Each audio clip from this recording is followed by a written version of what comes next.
Alhamdulillah. Baik, alhamdulillah jamaah masih di Islam itu Indah. Buat jamaah yang baru bergabung hari ini kita sedang membahas tema mimpi, petunjuk Allah atau petunjuk setan. Masya Allah. Baik jamaah, sebelum kita bahas lebih dalam mengenai tema kita hari ini yang semakin seru, saya mau ngajakin dulu jamaah untuk nonton dulu tayangan berikut ini. Silakan.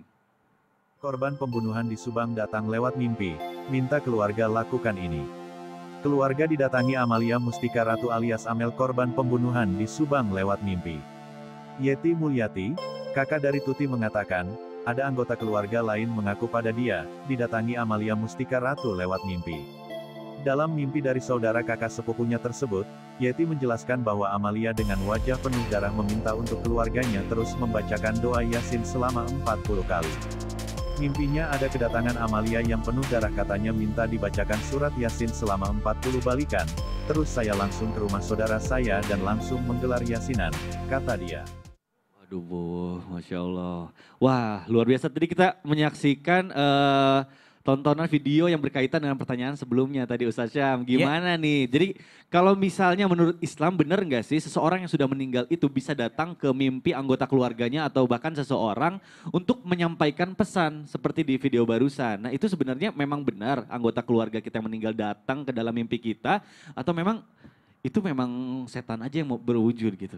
Gimana teman-teman menjelaskan? Baik, Tabe guru kami Ustaz Bani, Mas Mikdad serta guru-guru kami yang dimuliakan Allah Subhanahu wa taala serta para anak yang sedang kangen-kangennya sama orang tua yang mungkin baru meninggal atau para orang tua yang sedang kangen-kangennya terhadap anak yang meninggal atau sanak saudara yang sanak saudaranya meninggal dunia sedang kangen-kangennya, maka subhanallah ada satu ayat dalam Al-Qur'an. Ba'da naqul a'udzubillahi minasyaitonirrajim. وَمَا أَرْسَلْنَا مِنْ رَسُولٍ إِلَّا لِيُطَاعَ بِإِذْنِ اللَّهِ وَلَوْ أَنَّهُمْ إِذْ ظَلَمُوا أَنفُسَهُمْ جَاءُوكَ فَاسْتَغْفَرُوا اللَّهَ وَاسْتَغْفَرَ لَهُمُ الرَّسُولُ لَوَجَدُوا اللَّهَ تَوَّابًا رَحِيمًا. Dalam surah An-Nisa ini dijelaskan oleh para ulama tentang satu kisah di mana seorang pemuda ketika mengetahui tentang ayat ini, tentang bahwasanya walau annahum idzalamu anfusahum ja'uka fastaghfirullaha wastaghfara lahum rasul wajadullaha tawwabar rahima. Orang yang memohon ampun kepada Allah Subhanahu wa taala, Allah ampuni dosanya. Atau mereka yang melampaui batas datang kepada Rasulullah, Rasulullah memohon ampunkan kepada Allah, maka Allah akan ampuni dosanya orang itu. Mendengar ayat ini, pemuda ini datang ke Madinah. Pemuda ini datang untuk menemui Rasulullah SAW. Setibanya di Yathrib, setibanya di Madinah, ternyata alih-alih menemui Rasulullah SAW, ada Sayyidina Umar bin Khattab yang sedang memegang pedangnya di depan rumah Rasulullah. Sayyidina Umar bin Khattab sedang berteriak-teriak, siapa yang mengatakan Muhammad meninggal, kupenggal kepalanya. Ternyata Rasulullah SAW sudah meninggal dunia pada saat pemuda ini sampai di Madinah. Kan berhari-hari biar nyampe ke Madinah tuh karena dia belum ada kendaraan pada saat itu. Maka pemuda ini menangis, dikatakan, bagaimana Allah akan ampuni dosa saya? Rasulullah sudah meninggal dunia. Bagaimana Allah ampuni dosa saya? Rasulullah sudah meninggal dunia. Padahal saya mau nitip sama Rasul supaya sampaikan kepada Allah saya telah bertaubat. Gak mau pulang dia. Akhirnya dia nginep di kuburan Rasulullah SAW, di samping kuburan dia nginep. Sampai malam ketiga, sahabat yang menjaga makam Rasulullah SAW bermimpi. Didatangi oleh Rasulullah SAW mengatakan, suruh anak muda itu pulang karena Allah telah mengampuni dosanya. Nah, berarti kalau dikatakan, adakah interaksi antara orang meninggal dengan orang yang sudah hidup melalui mimpinya? Kalau berdasarkan kisah ini, yang ada juga di dalam tafsir Ibnu Katsir, bahwasanya ternyata ada interaksi orang yang telah meninggal dunia dengan orang yang masih hidup melalui mimpinya. Wallahu a'lam, apakah ini kekhususan kepada baginda Nabi SAW atau memang kita bisa berinteraksi? Karena dalam surah Az-Zumar ayat 42, Allah Subhanahu wa taala menyebutkan bahwa Allah menggenggam jiwanya, ruhnya orang yang telah meninggal dunia, dan Allah juga menggenggam jiwanya orang yang tidur.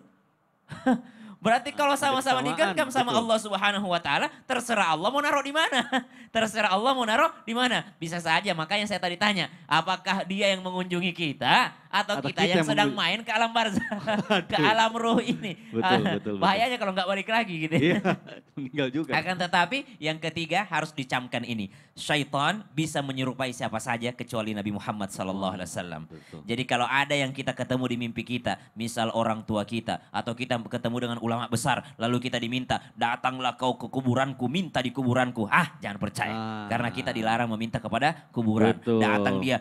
Datanglah kau nak baca Yasin di pohon. Wah, memang bacaannya Yasin, tapi yang dibacakan pohon, makanya jangan. Waduh. Bacakan ayat kursi gini. Kalau disuruh baca Quran, alhamdulillah baik. Alhamdulillah. Tapi kalau sudah minta-minta yang aneh-aneh, kau baca Al-Ikhlas tapi dibalik. Waduh. Aneh-aneh kayak gitu bacanya, jangan sampai. Nah, mungkin itu menjadi pembeda jin juga. yang menyerupai arwah karena mungkin jin korinnya dari kecil sampai tua itu selalu menemani, jadi dia tahu bagaimana kehidupan siar. Masya Allah. Jadi ngeri juga ya kalau kita jalan-jalan turnya ke alam barzakh. Touringnya jauh banget. Aduh. Nah, ini juga bicara soal mimpi yang petunjuk dari Allah atau dari setan. Kalau setan mungkin bukan petunjuk ya, tapi mungkin dia ingin supaya kita itu jebakan gitu, jebakan setan. Nah, ini ada juga yang bilang katanya ada waktu-waktu tertentu jika kita bermimpi maka mimpi itu merupakan petunjuk yang datangnya dari Allah. Nah sekarang saya mau ke Habib Usman nih. Habib, Afwan, bener gak sih? Nah kalau misalnya bener ada waktu-waktu tertentu di mana mimpi itu adalah petunjuk dari Allah. Kapan sih Bib spesifiknya nih, jam berapa? Mohon penjelasannya Guru, silakan. Ustaz Bani, Ustaz Syam.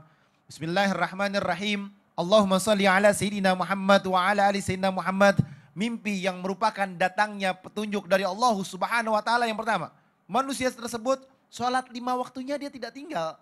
Sholatnya betul-betul khusyuk menghadap kepada Allah. Kan iyyaka na'budu wa iyyaka nasta'in. Hanya kepada Allah lah dia menyembah, kepada Allah lah dia meminta. Wasta'inu bisabri wa shalah. Jadikan sabar dan sholatnya itu sebagai penolongmu. Ditolong oleh Allah, dibantu oleh Allah, diberikan hidayah oleh Allah, dikasih petunjuk dengan kehendaknya Allah Subhanahu wa taala. Dengan sholatnya. Jadi kalau sholat dia rajin, ibadahnya rajin, kemungkinan mimpinya ini adalah benar. Satu. Yang kedua, tidurnya dalam keadaan wudhu. Man nama al wudhuin fadrakal mautu fitilkal lailati fahuwa indallah syahidan. Dia meninggal dalam keadaan wudhunya, dia wudhu, dia tidur, dia meninggal syahid orang itu. Dia wudhu, dia bermimpi, insya Allah mimpinya benar. Karena apa? Dalam keadaan wudhu. Dan ketika dia tidur, dia berdoa dulu sebelum tidur. Dia doa yang ini yang sering kita baca tuh. Misalkan dia baca doa, biasanya kalau saya mau tidur baca dulu Al-Fatihah, Kulhu 3 kali, Al-Falaq, An-Nas, terus baca Alif Lam Mim, terus lanjut lagi ayat kursi, lanjut lagi lillahi ma fis samawati wa ma fil ardh sampai habis, baru baca umumnya kan Bismika Allahumma ahya wa bismika amut atau Allahumma bismika ahya wa bismika amut gitu. Betul kan nih? Betul, dari kecil biasanya diajarinya itu Habib. Iya.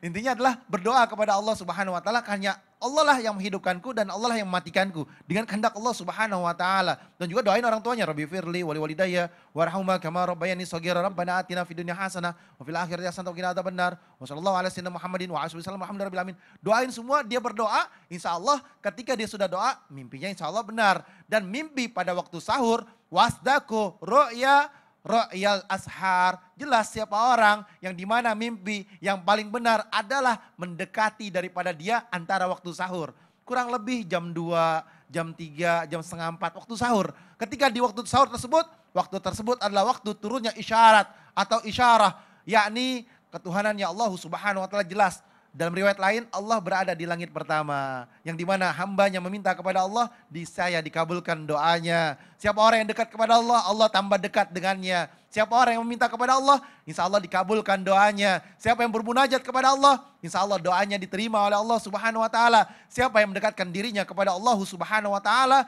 berharap akan pertolongannya Allah, berharap akan ridhonya Allah. Allah tolong dia, Allah bantu dia, Allah kasih keridhoannya. Dan siapa orang yang pada malam tersebut dia berdoa, angkat tangan, dia meminta akan dimudahkan urusan dunianya, insya Allah Allah mudahkan urusan dunianya.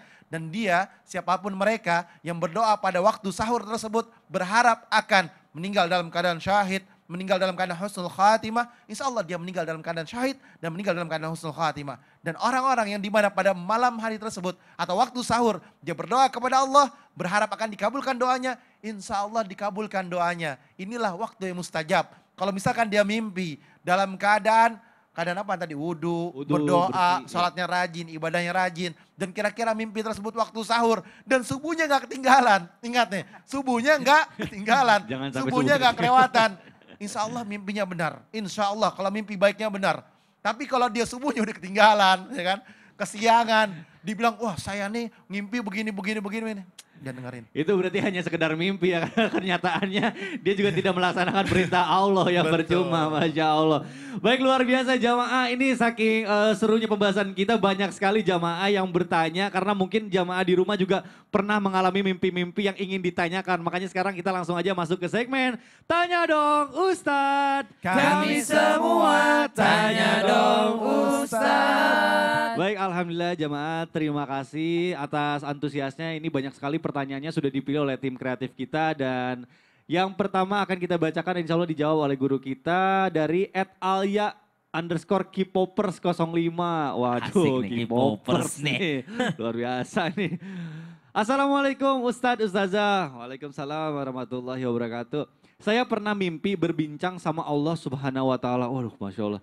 Itu pertanda apa ya Ustadz Ustazah? Mohon pencerahannya. Terima kasih. Wassalamualaikum warahmatullahi wabarakatuh. Wah, ini berbincang langsung sama Allah Subhanahu wa taala. Ini boleh dijawab oleh guru kita Ustazah. Gimana nih? Tanda apa ini? Ini Kpopers alih-alih ngobrol sama Jongkook malah ngobrol sama Allah luar gitu ya. biasa ini. Subhanallah. Jongkook, iya. Harusnya ngobrolnya sama BTS gitu karena dia Kpopers gitu.